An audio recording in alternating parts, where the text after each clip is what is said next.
Hello, darling. Currently, I'm going to pare my pencil.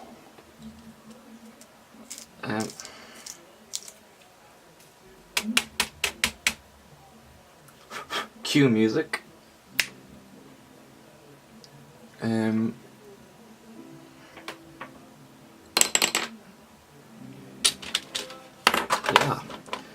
So, today I'm going to be reading you a poem. And, yeah. Oh, alarm. It's 9 o'clock. Hola, señorita. It's gonna be kind of hard. A poem, quite subsequently. A poem I showed you last year. You might remember it, but we were in English today, and I just read it, and I was like, "This is so beautiful." Because it's a love poem. Obviously, why else would I be showing you it? And talk about it, I guess. I suppose. I'm gonna read it first. Because it's old language, it's like kind of super tough to understand. So I'm just gonna read it first. Because it took me even a while to like get into the groove of things, but I'm gonna read it. Then I'll tell you why. Oh, you'll probably figure out why I have this, but I want to visualize it. I think it's kind of cute. Alright, so the poem is called A Valediction Forbidding Mourning.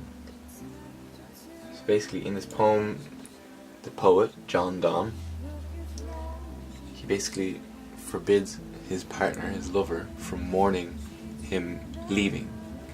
Because he, basically what he's talking about in this poem is that he has to go away, but he doesn't want his lover to be upset that he's leaving. Because their love transcends time, and it transcends reality, I suppose, and it transcends kind of like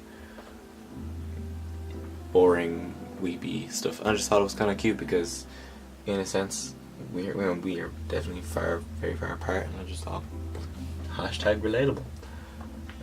So basically he uses all these kind of metaphors and conceits to describe how his lover, how the woman should react to him leaving. So, yeah, so here it goes.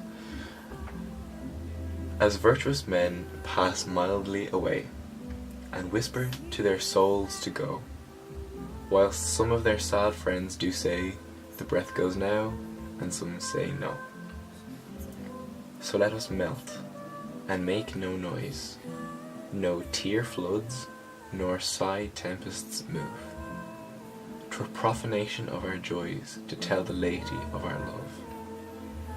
Moving of the earth brings harms and fears. Men reckon what it did and meant, but trepidation of the spheres, though greater far, is innocent. Dull sublunary lovers love, whose soul is sense, cannot admit absence, because it doth remove those things which elemented it. But we, by love so much refined, that ourselves know not what it is, interassured of the mind, care less eyes, lips, and hands to the miss.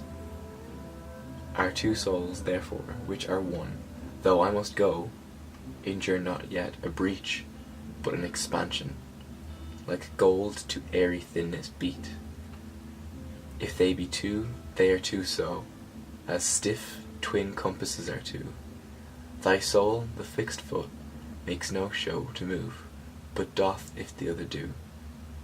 And though it in the centre sit, yet when the other far doth roam, it leans and hearkens after it, and grows erect as that comes home. Such wilt thou be to me, who must, like the other foot, obliquely run. Thy firmness makes my circle just, and makes me end where I become. Okay, so you're probably thinking right here, like, what the heck is any of this? So obviously I explained, dude's leaving, right? He has to go on a business trip, let's say, for example. But the whole point is that he's going to be far away from her, just like you and I are far away from each other. And what he starts off, he says, as virtuous men pass mildly away and whisper to their souls to go, while some of their sad friends do say the breath goes now, and some say no. basically he's saying that he wants the part. Crap. See, that's what I was talking about. He wants the parting of them to be like a virtuous man dying, because when a virtuous man dies, he's silent about it. You know, he's peaceful about it, and he doesn't make a big deal about it because he's virtuous and he's humble. Yeah, and it says, so let us melt. Oh, what a great word. And make no noise, you know, to be peaceful. No tear floods, nor sigh tempests move. 'Twere profanation of our joys to tell the lady of our love. So basically he's just saying, like, let's not make a big deal about this, you know, because the laity, which back in the days were the normal people, the lay people, and he compares, in a lot of his poems, this guy John Donne, he compares him and his lover to royalty, to princes. So basically he's saying, like, he wants to keep it a secret that they're being parted. So the next stanza is, moving of the earth brings harm and fears, men reckon what it did and meant, but trepidation of the fears, though greater far is innocent. So basically what he says is, moving of the earth is earthquakes. Earthquakes are big and loud, and, you know, men talk about it and it's noticeable. So he uses that, and he compares that to the moving of planets. Though the movement of planets is so much more greater, so much more powerful, stronger than a simple earthquake. Though that is so much far greater, it's so much more innocent because we don't notice it. And basically he wants John Donne, he wants him and his lover to be like the planets and have this greater movement because their love is greater than everybody else's. But dude, unnoticed, just like the planets are. When they move unnoticed, which I thought was just like, oh my goodness. And it says, dull sublunary lover. So he brings this kind of imagery of planets along into the next stanza. And it says, dull sublunary lovers, whose soul is sense, cannot admit absence, because it doth remove those things which elemented it. Oh, that and anything, just in terms of chastity, everything is just perfect. So basically he says, dull lovers, your typical lovers, whose soul is sense, whose relationship is based on the physical aspect of relationship. They cannot admit absence. They cannot be apart from each other, because it doth remove those things which elemented it. It removes the things, like being physically parted, takes out the main substance of the relationship, which is the physical aspect. Where, as we, like you and I, in the poem, but we, by a love so much refined, that ourselves know not what is, into a shirt of the mind, care less, eyes, lips, and hands to miss. So basically, we whose love is greater than just the physical touch, you know, we care less. We of course, we do miss the physical aspects, but we miss it less than those whose relationships are purely based on that. That's why we endure so long. The relationship thing is just so fantastic. I probably should have had the mic, the camera on me first. This is like a small part, but anyways, so coming to the compass. So it says, our two souls therefore, which are one, though I must go. Okay, so I'm not going anywhere, neither you, but we, in a sense, we're moving in life, and we are apart.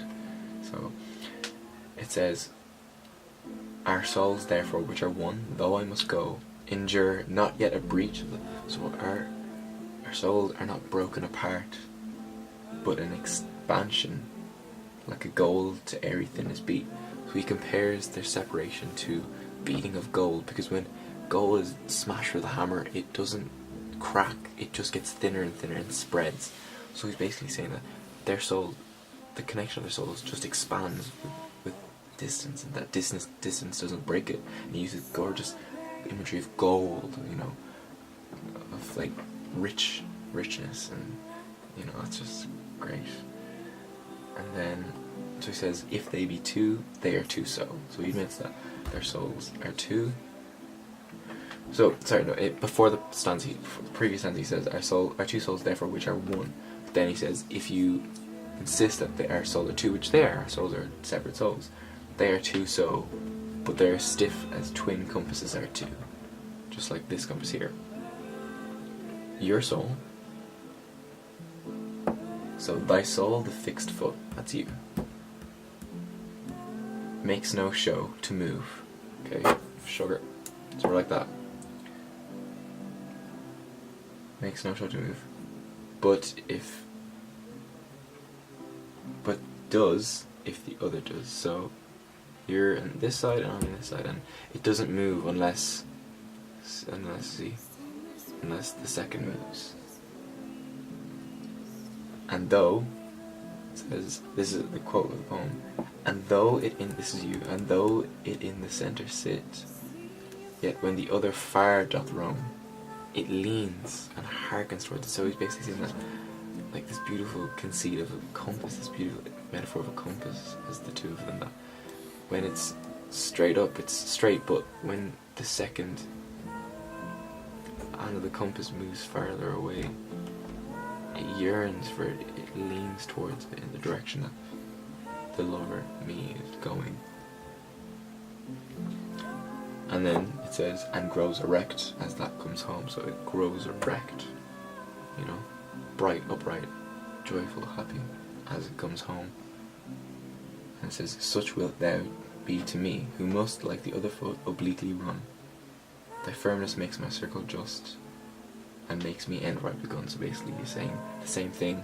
If you are to leave me, that your firmness in the centre makes his circle just, it makes his circle precise, and you will always lead back to the centre, because the firmness in the centre of the circle.